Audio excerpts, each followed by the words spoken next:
ولما رجع موسى الى قومه غضبان، کله چې وګرځید موسی علیه السلام خپل قوم ته په غوسه را وګرځید، غضبان په غوسه و، آصف سخمجن و، سخت غوسه و. قال ویلې بئس ما خلفتموني من بعدي، بد خلیفتوب مو کړی د پس له مانه.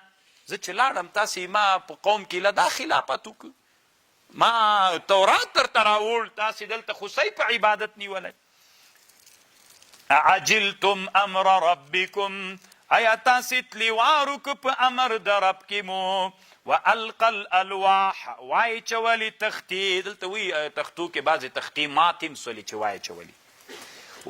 بیا بعضې علما وی نه دا خو ادب نه ده، ادب دا ده چې کیښوده، القا یعنی وای کیښودلي.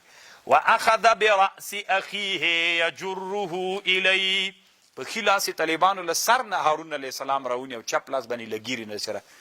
که موسی علیه السلام ډېر غوسهناک طالبانو وی خولۍ به چې په سر کړې وه، نو دا چې غوسه به سو سر کې به یې داسې ویښتان ودرېدل.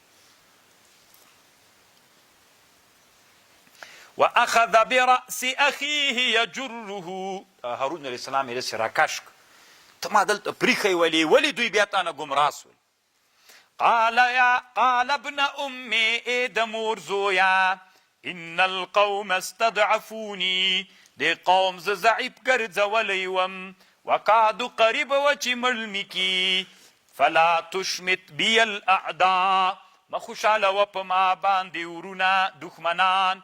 ولا تجعلني مع القوم الظالمين، مع القوم الظالمين سره مگر زوا. طالبانو هارون علیه السلام له موسی علیه السلام نه مشر و، دلته طالبانو علما وی جنت کې به دي ټولو انسانانو ګیري نه وي، جردن مردن به وي، اما یو څو کسان به وي چې په جنت کې به یې ګیري وي.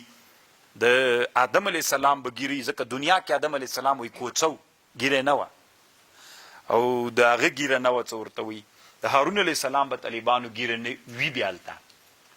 څه نور کسان یې ښودلي طالبانو، دا دروغ د طالبانو.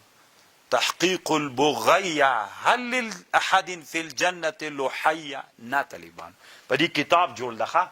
علامه ناصر الدین دمشقي ورته وایي او عالم شافعي تېر سوی کتاب جوړ کړی. تحقیق البغیه هل لاحد فی الجنة لحیه،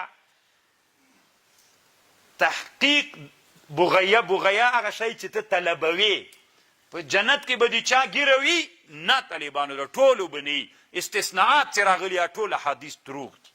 ابوبکر صدیق صاحب هم لا پکې ذکر کوي، عثمان ته ټولې دروغ دي.